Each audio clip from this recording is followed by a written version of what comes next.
నేను విజ్ఞప్తి చేసేది ఏంటంటే వైఎస్ఆర్సీపీ పార్టీలోగా ఉన్నటువంటి మచ్చలేని అరాచకం చేయనటువంటి కార్పొరేటర్లు మాత్రమే తెలుగుదేశం పార్టీ జనసేన పార్టీలోకి తీసుకురావడం జరిగింది.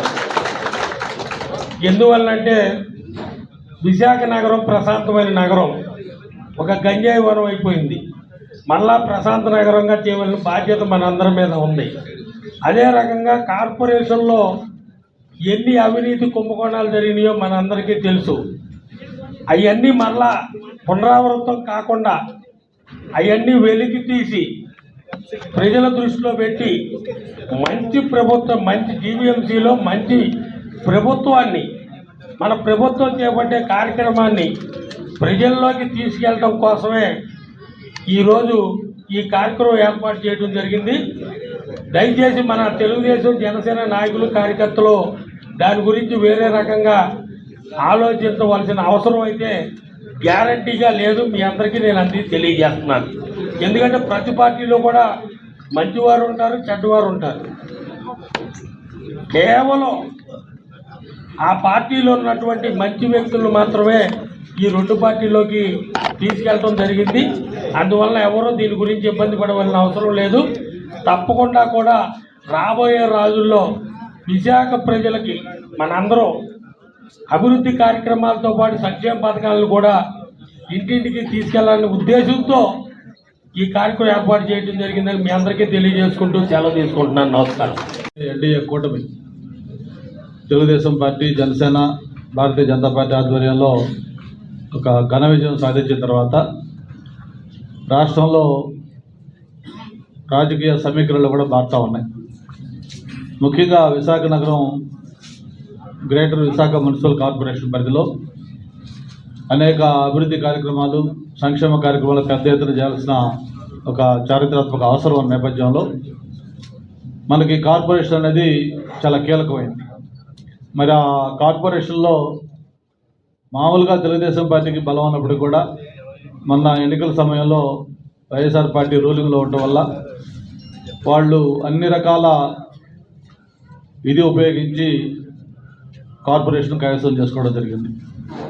మొన్న జరిగిన ఎన్నికల తర్వాత మనకి ఎక్సెప్ష కింద ఎమ్మెల్యేలు కానీ, ఎంపీలు కానీ, ఎమ్మెల్సీలు కానీ లెక్కేసుకుంటే దాదాపు 12 మంది మన కూటమికి ఉన్న నేపథ్యంలో మనకి ఎన్నికలు అయిన తర్వాత ముఖ్యంగా చంద్రబాబు నాయుడు గారు, పవన్ కళ్యాణ్ గారు, నరేంద్ర మోడీ గారి నాయకత్వంలో కూటమి చేస్తున్న అభివృద్ధి కార్యక్రమాలు కానీ, జరుగుతున్న పరిణామాలు చూసిన తర్వాత ఈ అభివృద్ధిలో మేము కూడా పాలు పంచుకుంటాం, మేము కూడా ఇందులో భాగస్వామ్యం అవుతామని చెప్పని ఏదైతే ప్రతిపక్ష పార్టీలో ఉన్న వైఎస్ఆర్ పార్టీ కావచ్చు, కొంతమంది ఇతర ఇండిపెండెంట్లు కావచ్చు, వాళ్ళందరూ కూడా పార్టీలో జాయిన్ కావడానికి వాళ్ళు సంకేతాలు పంపించడం, దానిపైన మన నాయకులందరూ కూడా మాట్లాడుకొని, ఎందుకంటే ఇది ఏదో ఆలోపే షరతుగా వాళ్ళు వచ్చేస్తున్నారు, చేర్చుకున్నారు అనేది ఎవరు అడుకోవసరం లేదు.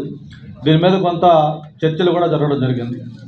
మీ ఫ్లోర్ లీడర్గా ఉన్న శ్రీనివాస్ ఏదైతే ఉన్నాడో మొత్తం అందరూ ఎమ్మెల్యేల దగ్గరికి వెళ్ళి, సార్ ఇట్లా మీ వార్డులో ఈ సో అతను ఇంట్రెస్ట్ చూపిస్తున్నారు, మరి మీరు ఒకసారి మాట్లాడి మీ స్థానిక నాయకులతో కూడా మాట్లాడి అందరికీ అంగీకారం తీసుకొని వాళ్ళని వస్తే బాగుంటుందని చెప్పి చెప్తా ఉన్నారు సార్ అంటే, అట్లాగా ప్రతి ఎమ్మెల్యే కూడా ఎవరెవరు వస్తున్నారో ఆ వార్డుల్లో ఆ స్థానికంగా ఉన్న నాయకులతో కూడా మాట్లాడుకొని ఒక సమన్వయంతో దీన్ని ముందుకు తీసుకెళ్ళిన ఉద్దేశంతో కొంత ఆలస్యం కూడా అయింది.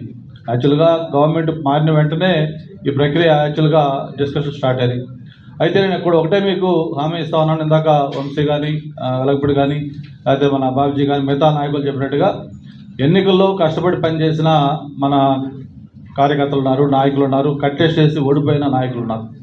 అక్కడ గెలిచిన పార్టీ వైఎస్ఆర్ పార్టీ కార్పొరేటరు మన పార్టీలోకి వస్తున్నప్పుడు కొంత ఫ్రిక్షన్ స్టార్ట్ అవుతుంది న్యాచురల్గా. అయితే ఎమ్మెల్యేలుగా, పార్టీ నాయకులుగా మా మీద కూడా ప్రధానంగా బాధ్యత ఉంది. ఎవరైతే పార్టీకి కష్టకాలంలో కష్టపడ్డారో వాళ్ళకి అన్యాయం జరగకుండా వచ్చే వాళ్ళతో సమన్వయం చేయించే బాధ్యత కూడా నాయకులు తీసుకోవాల్సిన అవసరం ఉంది. ఇక్కడ ఒకటే మీకు అష్యూరెన్స్ ఇస్తా ఉన్నాం, ఏదైనా రాష్ట్ర అధ్యక్షులు కూడా మనకు అదృష్టం కొద్దీ మన దగ్గర ఉన్నారు, అలాగే ఎంపీ గారు ఉన్నారు, మిగతా నాయకులందరూ ఉన్నారు. ఎవరైతే పార్టీకి కష్టకాలంలో ఉండి కష్టపడి పనిచేశారో వాళ్ళకి ఎట్టి పరిస్థితుల్లో నష్టం జరగకుండా, వాళ్ళకి అన్యాయం జరగకుండా, వాళ్ళ ప్రాధాన్యత తగ్గకుండా కాపాడే బాధ్యత మేము ఖచ్చితంగా తీసుకుంటాం అనేది మీకు భరోసా ఇస్తూ, కాకపోతే పాలిటిక్స్ ఎప్పుడు కూడా డైనమిక్గా ఉంటాయి. కొత్త రక్తం రావాలి, కొత్త వ్యక్తులు రావాలి, కొత్త గ్రూపులు కలవాలి, ఇవన్నీ జరగాలి. కాబట్టి కొంత అవతల వ్యక్తులు కూడా వస్తున్నప్పుడు వాళ్ళు కూడా కలుపుకొని వాళ్ళతో సమన్వయం చేసుకోవాల్సిన బాధ్యత ఉంది. మరి అవన్నీ కూడా బాధ్యత నాయకులు తీసుకుంటారు. మీరు కూడా అందరూ సహకరించండి. తప్పకుండా అభివృద్ధిలో అందరం కలిసి ముందుకెళ్దామని చెప్పి కూడా తెలియజేసుకుంటూ, ఈరోజు దాదాపు 17 మంది కార్పొరేటర్లు, కొంతమంది టీడీపీలో జాయిన్ అయ్యారు, కొంతమంది జనసేనలో జాయిన్ అవుతా ఉన్నారు, ఇంకా రావాల్సిన వ్యక్తులు కూడా ఉన్నారు. అంటే మనం కానీ కరెక్ట్గా గేట్ ఓపెన్ చేస్తే అక్కడ ఒకరో ఇద్దరు తప్ప మొత్తం ఈరోజు ఈ కూటమిలోకి రావడానికి సిద్ధంగా ఉన్నారు. ఇది ఒక కార్పొరేట్ లెవెలే కాదు, ఎమ్మెల్సీలు కావచ్చు, ఎమ్మెల్యేలు కావచ్చు, జిల్లా అధ్యక్షులు కావచ్చు, రాష్ట్రంలో వైఎస్ఆర్ పార్టీ పూర్తిగా ఖాళీ అయిపోయే పరిస్థితి వచ్చింది. దానికి కూడా ప్రధాన కారణం ఏంటంటే వాళ్ళ నాయకుడి యొక్క యాటిట్యూడ్. ఎన్నికల్లో మామూలుగా ఓడిపోతూ ఉంటాయి పార్టీలు, కానీ ఓడిపోయినా కూడా ఈ విధంగా ఇంత పెద్ద ఎత్తున పార్టీ ఖాళీ చేసే పరిస్థితి జల్లగా ఉండదు. ఇక్కడ ఎందుకు వస్తూ ఉందంటే నాయకుడి యొక్క యాటిట్యూడ్. మొన్న ఎన్నికలు వచ్చి 43 days అయింది, మొత్తం అంతా అయిపోయి కూడా మొన్న ఆయన ఏదైతే కార్యకర్త ఏదో చనిపోతే దానికి మొత్తం తెలుగుదేశం పార్టీ చేసినట్టుగా దీని మీద 4 రోజుల్లో 40 హత్యలు, దీని మీద ఢిల్లీలోపై ధర్నా, ప్రెసిడెంట్ రూల్ పెట్టాలి అంటే ఈ 5 ఏళ్ళు వాళ్ళు చేసిన కార్యక్రమాలే గుర్తురాట్లా. కాబట్టి ఇవన్నీ చూస్తా ఉన్న నేపథ్యంలో ఆ నాయకుడి యొక్క వ్యక్తిత్వంలోనే ఆ పార్టీ ఈ విధంగా ఖాళీ అయిపోయే పరిస్థితి వచ్చింది. మన ఎలక్షన్ ముందు కూడా చెప్పాం, వైసీపీ అనేది మునుగుతున్న పడవ అని చెప్పారు. అదైతే ఇప్పుడు మునిగిపోయింది, ఇంకా పడవ ఇంకా పోతుంది, అయిపోయింది, ఆల్రెడీ మునిగిపోయింది. కాబట్టి ఆ పార్టీలో ఉన్నవాళ్ళు ఒక సేఫ్ ప్లేస్ రావాలనుకుంటున్నారు. ఈరోజు ఆ సేఫ్ ప్లేస్ తెలుగుదేశం జనసేన ఉంది కాబట్టి పార్టీలోకి వస్తూ ఉన్నారు. అట్లా అని చెప్పి మనం అవతల వ్యక్తిత్వం లేకుండా, మరి ముఖ్యంగా మనల్ని ఇబ్బంది పెట్టిన వాళ్ళు, లేకపోతే నాయకుడిని దూషించిన వాళ్ళు, లేకపోతే అందరికీ కూడా ఆమోదయోగ్యం కాకుండా ఎట్టి పరిస్థితుల్లో అతను వద్దునుకున్న వాళ్ళను తీసుకోకుండా మనం కూడా జాగ్రత్త పడాల్సిన అవసరం ఉంది. ఆ బాధ్యత నాయకులు తీసుకొని ఎక్కడ ఇబ్బంది లేకుండా సమన్వయంతో ముందుకు తీసుకెళ్లే విధంగా ముందుకెళ్ళాలి. ఈ కార్పొరేషన్ ద్వారా మంచి మెసేజ్ స్టేట్ కూడా ఇచ్చే విధంగా ఈ చర్యలు ఉండాలి. కొత్తగా వచ్చిన వాళ్ళు అలాగే ఉన్నవాళ్ళు అందరూ కలిపి సమన్వయంతో ముందుకెళ్లాలని కూడా కోరుకుంటూ మీ దగ్గర సెలవు తీసుకుంటా ఉన్నాం. స్పష్టంగా చెప్పారు.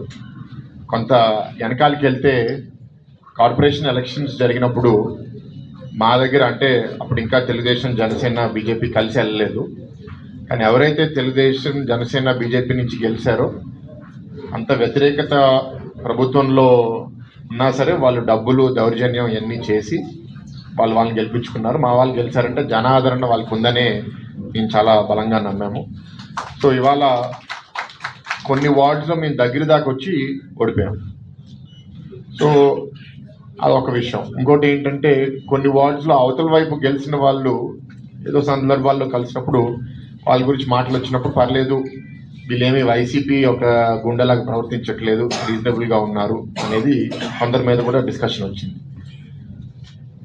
ఏదైతే గంట గారు అన్నారో, ఎవరైనా మరీ దౌర్జన్యం చేసి చట్టం వాళ్ళ చేతిలో తీసుకుని లేకపోతే పొలిటికల్గా కూడా చాలా విండిక్టివ్గా బిహేవ్ చేస్తే అట్లాంటి వాళ్ళు ఇవాళ ఈ కూటమి లోపలికి రావాలని ప్రయత్నించినా సరే వాళ్ళు తీసుకోవడం జరగట్లేదు.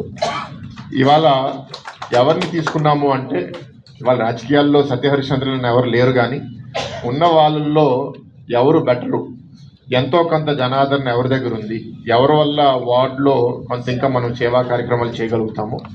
అండ్ ఇప్పుడు పాలిటిక్స్ కూడా చాలా బ్యాడ్ అయిపోయింది. గత 10-15 ఏళ్ళుగా చూస్తున్నాము. పవర్ ఎక్కడుంటే నాయకులు అటువైపు వచ్చేస్తున్నారు. ఉన్నప్పుడు మనం ఇప్పుడు నీతులు మాట్లాడితే అది కరెక్ట్ కాదు. మనం ఏంటంటే ఉన్నటి వరకు మన కార్యకర్తలని నాయకుల్ని కాపాడుకుంటూ ఎవరైతే పనిచేశారో వాళ్ళకి ఒక దారి చూపిస్తూ, ఎవరైనా పార్టీ లోపలికి వస్తుంటే మన నిబంధనలు వాళ్ళు పాటించే విధంగా వాళ్ళు వచ్చి ఇక్కడ పెత్తనం చేయడం కాదు. ఇవాళ ఇక్కడ తెలుగుదేశంలోనో జనసేనలోనో వాళ్ళు వస్తున్నారంటే మన విధానాలు వాళ్ళు తీసుకోవాలనే ఆలోచనతోనే ఎవరు ఫిట్ అవుతారని ఆలోచించి ఇవాళ వేదిక మీద ఉన్న కార్పొరేటర్స్ అందరినీ చేర్చుకోవడం జరిగింది. అయితే ఇవాళ భవిష్యత్తులో ఈ 5 సంవత్సరాలు చేయాల్సిన కార్యక్రమాలు చాలా ఉన్నాయి. జాయిన్ అయిన వాళ్ళందరినీ కూడా ఆహ్వానిస్తున్నాను. అండ్ వాళ్ళందరినీ కోరేది ఏంటి అంటే, మీరు ఇవాళ వచ్చిన తర్వాత మీ వార్డుల్లో ఉన్న ఈ కూటమి నాయకులందరినీ కూడా మీరందరూ కలుసుకోవాలని మీ అందరినీ కోరుతున్నాను. అది చాలా ఇంపార్టెంట్. ఎందుకంటే మీరు కొత్త ఇంటికి వచ్చినప్పుడు మనం కొంచెం తగ్గి ఉండాలి. పదవి ఉంది కదా అని మనం పెత్తనం చేస్తే కలవడం అనేది ఇబ్బంది అవుతుంది. సో మీ అందరినీ కోరేది ఏంటి అంటే, అందరినీ అలానే కొందరు ప్రాబ్లమాటిక్ పర్సనాలిటీస్ మా దగ్గర కూడా ఒకరిద్దరు ఉండొచ్చు, వాళ్ళకి మీరు రొంగాల్సిన అవసరం లేదు. వాళ్ళని కూడా మీరు అవన్నీ మా పార్టీ నోటీస్లో కూడా ఉన్నాయి. అట్లాంటి వాళ్ళు ఎవరైనా ఉంటే వాళ్ళ మీద ఏదన్నా ఫ్యూచర్లో ఏదన్నా యాక్షన్ తీసుకోవాలంటే తీసుకుంటాం, కానీ అలా చాలా తక్కువ ఎగ్జాంపుల్స్ ఉన్నాయి. అండ్ జన ఆదరణ అనేది ఇంకా కంటిన్యూ అవ్వాలి. గతంలో మీరు ఏదన్నా కొన్ని విధానాలు వైఎస్ఆర్సీపీలో నడిచినాయి అని మీరు అనుకున్నా, ఇవాళ ఈ కూటమి ప్రభుత్వంలో మాత్రం అవి కొన్ని కుదరవు. మీ అందరికీ చెప్తున్నాను, అది మీ అందరి మనసులో అది పెట్టుకోండి ఆ దృష్టి. ఎందుకంటే పీపుల్స్ మ్యాండేట్ ఎలాగైతే వైఎస్ఆర్సీపీకి 151 సీట్లు ఇచ్చి మధ్యలో 5 తీసేసి 11 ఇచ్చారో, మనం సరిగ్గా చేయకపోతే జనాలు మన వైపు కూడా మళ్ళీ మనసు మార్చుకుంటాం. సో బాధ్యతగా ప్రవర్తించాలి, లా అండ్ ఆర్డర్ని కంట్రోల్ చేయాలి, కరప్షన్ అనేది పెరగనివ్వకుండా ఎలా తగ్గించాలనే ఆలోచనలు కూడా మీ అందరి పెట్టాలని కోరుకుంటున్నాను. అండ్ ఈ నగరం అభివృద్ధి అనేది మీ అందరి సహాయం కూడా తీసుకుంటాము. బికాజ్ ఈ 5 సంవత్సరాలు నగరం చాలా విషయాల్లో వెనకబడిపోయింది. అది క్లీన్నెస్ అవనివ్వండి, రోడ్ డెవలప్మెంట్ అవనివ్వండి, మెయింటెనెన్స్ అవనివ్వండి. ఇప్పుడు వర్షాల్లో తిరుగుతుంటే రోడ్లన్నీ ఎక్కడ పడితే అక్కడ నాశనం అయిపోయినాయి. వాటిని కూడా సరిగ్గా మెయింటైన్ చేసినట్టు లేదు జీవీఎంసీ గత 5 సంవత్సరాలు. ఇట్లాంటి అన్ని కార్యక్రమాలు భవిష్యత్తులో తీసుకొస్తాం. ఇంకా ఆలోచనలు ఉన్నాయి కానీ ఈ వేదికలో అన్ని వాళ్ళు తీసుకుని రావట్లేదు. We welcome you all into TDP and Janasena. And మీ అందరూ మా కార్పొరేటర్స్ అందరితో కూడా, మా నాయకులందరితో కూడా కలిసిమెలిసి పనిచేస్తారని కోరుకుంటూ సెలవు తీసుకుంటాను. Thank you. ఇక్కడ సౌత్ శాసనసభ్యులు ఉన్నారు కనుక వారి తరఫున కూడా నేను జనసేనలోకి వచ్చినటువంటి కార్పొరేటర్స్ కూడా నేను స్వాగతం పలుకుతున్నాను. అయితే సోదరులారా, ఈరోజు కార్పొరేటర్స్ ఎవరు వచ్చినప్పటికీ కూడా ఎవరి మీద కూడా మేము ఎటువంటి బలవంతం చేయలేము. ఎందుకు ఈ మాట చెప్తున్నానంటే, గడిచిన 5 సంవత్సరాలుగా మీ ఆస్తులు ధ్వంసం చేస్తాం ఒకవేళ పార్టీలోకి రాకపోతే, లేకపోతే మిమ్మల్ని కేసులు బనాయిస్తాను, లేకపోతే మిమ్మల్ని ఎక్కడికి కూడా తిరగనివ్వను అని ఒక దౌర్జన్యమైనటువంటి పాలన మనం గత 5 సంవత్సరాలుగా చూసాం. ప్రజాస్వామ్యాన్ని కాలరాస్తూ, ప్రజాస్వామ్య విలువలు కాలరాస్తూ ఒక నియంత పోకటలతో జరిగినటువంటి పాలన మనం చూసాం. కానీ ఇది అందుకే వారు అలా చేశారు కనుకనే వారిని ఇంటికి పంపించడం జరిగింది, వైసీపీ పార్టీని ఇంటికి పంపించడం జరిగింది. ఎవరైనా సరే ప్రజాస్వామ్యం విలువలు కాలరాస్తే ఎవరికైనా పట్టేది అదే గట్టి. కనుక మనం అందరం కూడా ప్రజాస్వామ్య విలువలు కాపాడడానికి ముందుకు వెళ్ళాల్సిన అవసరం ఉంది. అందుకే ఈరోజు వారు తెలుగుదేశాన్ని సిద్ధాంతాలకు ఆకర్షితులై వచ్చినటువంటి వారు కావచ్చు, లేకపోతే జనసేన సిద్ధాంతాలకు ఆకర్షితులైనటువంటి వారు కావచ్చు, మేము స్వాగతం పలుకుతున్నాం. వారికి ఒక సముచిత స్థానం కూడా కల్పిస్తామని కూడా ఈ సందర్భంగా తెలియజేస్తున్నాం. ఇదే కాకుండా ఒక నాయకుడు వచ్చాడు, కొంతమంది వచ్చేసరికి మరి అక్కడ ఉన్నటువంటి పరిస్థితులతో కొంతమంది ఇబ్బంది పడేటటువంటి, ఎప్పటి నుంచో ఉన్నాం మేము ఇబ్బంది పడుతున్నామని చెప్పి కొంతమంది వాపోతున్నటువంటి సందర్భం ఉంది. వారికి కూడా ఈ వేదిక మీద నుంచి మేము తెలియజేసేది, మీ కష్టాన్ని గుర్తించి ఖచ్చితంగా మీకు కూడా సముచిత స్థానం ఇస్తాం. కాకపోతే వస్తున్నటువంటి వారిని మనం అడ్డుపడడం కరెక్ట్ కాదు. ఎప్పుడు కూడా నాయకత్వం అంటే ఒక పోటీతత్వం. మనం ఎంత ప్రజలకు అందుబాటులో ఉంటామో వాటినే గుర్తిస్తారు. ఇలా చెప్పాలంటే కార్పొరేట్ లెవెల్ లీడర్షిప్ అంటే క్షేత్రస్థాయి నుంచి వచ్చేటువంటి లీడర్షిప్. నాకున్నటువంటి అనాలిసిస్ ప్రకారంగా ఒక కార్పొరేటర్ అంటే 75% ఆయన ఫేస్ వాల్యూతోనే గెలుస్తారు. 75% తీసుకున్నాం. పార్టీ అనేది 25% ఉంటుంది అక్కడ. ఎమ్మెల్యే స్థాయికి వచ్చేసరికి 50-50గా తీసుకోవచ్చు మీరు, ఇంకా పై లెవెల్కి వచ్చినా సరే. కానీ కార్పొరేటర్ స్థాయిలో అంటే అనునిత్యం మీరు ప్రజలతో మమేకమై నిత్యం ఆ 20,000 25,000 మంది ఉన్నారు, వాళ్ళందరితో రోజు మాట్లాడుకొని మిమ్మల్ని గుర్తించేటువంటి పరిస్థితి ఉంటుంది. కనుక ఎక్కువగా మీరే సమాధానం చెప్పాల్సినటువంటి పరిస్థితి ఉంటుంది. నేరుగా మిమ్మల్ని అడిగేటటువంటి వారు ఎక్కువ మంది ఉంటారు. కనుక మీరు ఖచ్చితంగా ఇక్కడి నుంచి మనం వేసే ప్రతి అడుగు కూడా జాగ్రత్తగా వేయాల్సినటువంటి అవసరం ఉంది. అభివృద్ధి ధ్యేయంగా మనం వెళ్ళాల్సినటువంటి అవసరం ఉంది. అలాగే ఈరోజు ప్రతి రాజకీయ నాయకుడికి, రాజకీయాల్లో ఉందాం అనుకున్న వారికి, నాయకత్వం తీసుకుందాం అనుకున్న వాళ్ళు కూడా మనం వేసే అడుగు చాలా జాగ్రత్తగా వేయాలి. ఆర్థిక ఉపేక్షే, డబ్బు సంపాదనే ధ్యేయంగా మనం ముందుకు వెళ్తే నిజంగా భవిష్యత్తు నాయకులకి ప్రజలు చాలా చులకనగా చూసేటువంటి పరిస్థితి ఉంటుంది. మనమందరం కూడా మన సమయానికి త్యాగం చేయాలి. మనకి ఎన్ని కష్టాలు ఉన్నా సరే ప్రజల యొక్క కష్టాలు తీర్చడంలోనే మనం నిమగ్నమై ఉండాలి. ఇవన్నీ కూడా మీరు ఆలోచన చేసుకోవాల్సినటువంటి అవసరం ఉంది. ఈరోజు మిమ్మల్ని ఒక పార్టీ నుంచి గెలిచిన తర్వాత ఇంకో పార్టీలో తీసుకున్నారు. మీరు ప్రజలకు మీరే సమాధానం చెప్పుకోవాల్సినటువంటి అవసరం ఉంది. మేము ఎలా ఆలోచిస్తామంటే మా పార్టీని బలోపేతం చేసుకోవాలి, ఖచ్చితంగా మా సిద్ధాంతాలకు అనుగుణంగా నడుస్తున్నాడా లేదా, ఎటువంటి తప్పుడడుగు వేయకుండా ఉన్నాడా లేదా, అందరినీ సమన్వయం చేసుకుంటాడా లేదన్న కొనలని చూస్తాం. కానీ ప్రజల దగ్గరికి నేరుగా మీరు ఉంటారు కనుక మీరు సమాధానం చెప్పుకోవాల్సినటువంటి అవసరం ఉంది. కనుకనే ఈరోజు మనందరూ కూడా చాలా జాగ్రత్తగా ఆలోచించుకొని ముందుకు వెళ్ళి మన ప్రాంతాన్ని, మన జిల్లాని బాగా అభివృద్ధి చేద్దాం. మన ఏదైతే జీవీఎంసీ పరిధిలో ఉన్నటువంటి ఏరియాని బాగా అభివృద్ధి చేయడానికే ధ్యేయంగా మనం వెళ్ళాల్సినటువంటి అవసరం ఉంది. ఈరోజు కూడా మీరు అడగొచ్చు మీరు ఎందుకు తీసుకుంటున్నారని. నాకు ఎందుకంటే విశాఖపట్నాన్ని ఒక ప్రపంచంలోనే ఒక ఖ్యాతి కలిగినటువంటి సిటీగా డెవలప్ చేయాలంటే కార్పొరేటర్స్ యొక్క పాత్ర చాలా కీలకం. అభివృద్ధిలో మీ పాత్ర చాలా కీలకం. నేను రాష్ట్రం నుంచి, రాష్ట్ర బడ్జెట్ నుండి డబ్బులు కేటాయించినప్పటికీ కూడా క్షేత్రస్థాయిలో పని జరగాలంటే మీ యొక్క సహాయ సహకారాలు కావాలి. రేపు విశాఖపట్నాన్ని మనం స్మార్ట్ సిటీగా తయారు చేయాలి. మొత్తం ఇది మంచి పేరు సంపాదించే విధంగా మనం చేయాలి. టూరిజం డెవలప్ చేయాలి. అలాగే భవిష్యత్ తరాలకి ఒక మంచి ప్రాంతంగా మనం తయారు చేయాలి. కనుక మీ పాత్ర చాలా కీలకంగా ఉంటుంది. కనుక అందుకనే మీరు ఈ అభివృద్ధిలో మీ యొక్క పాత్ర ఉంది కనుకనే మిమ్మల్ని అందరూ తీసుకోవడం జరుగుతుందని ఈ సందర్భంగా తెలియజేస్తున్నాం. అలాగే సోదరులారా, ఒక పార్టీలో చేరేటప్పుడు ఆ పార్టీ సిద్ధాంతాలు మాత్రం మీరు గమనించాలి. మన సిద్ధాంతం ప్రకారంగా ప్రజలే దేవుళ్ళు, సమాజమే దేవాలయం. మన దగ్గరికి వచ్చినటువంటి ప్రతి వ్యక్తిని కూడా ఎవరైతే మనం ఆపన్నాస్తుందో మనం ఆదుకోవాలి. వారు ఎవరైతే కష్టమని వచ్చారో వాళ్ళని మన హక్కును తీర్చుకోవాలి.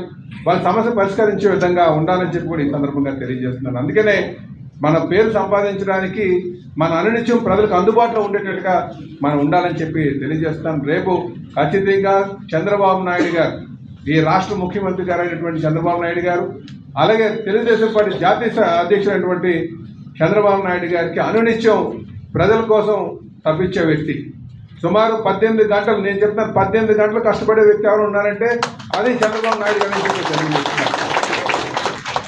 అలాగే యువ నాయకత్వం ఉంది మనకి లోకేష్ బాబు గారు. అనునిత్యం ఎప్పుడు ఇన్నోవేటివ్ ఐడియాస్ తీసుకొచ్చి మనం ఏ విధంగా ముందుకు వెళ్దామని ఆలోచిస్తూ వెళ్తున్నటువంటి వ్యక్తి. కనుక రేపు జీవీఎంసీని ఆర్థికంగా బలోపేతం చేసి దాని నుంచి నిధులు మళ్ళీ మన ప్రాంతానికి తీసుకొచ్చి మనం అభివృద్ధి చేసుకునే విధంగా ముందుకు వెళ్దామని చెప్పి ఈ సందర్భంగా తెలియజేస్తున్నాను. అలాగే నేను పవన్ కళ్యాణ్ గారి కోసం సందర్భంగా చెప్పాలి. వారికి కూడా ఎన్నో ఆర్థికంగా ఉన్నటువంటి మార్గాలు ఎన్నో ఉన్నాయి. వాళ్ళు యాక్షన్ చేసుకున్నా బోల్డ్ డబ్బులు వస్తాయి. నాకు అందులో లేదు. ప్రజాసేవలు అంటే నిజమైన ఆనందం ఉందని చెప్పేసి వాళ్ళు త్యాగం చేసి ఇందులోకి వచ్చారు రాజకీయంలో.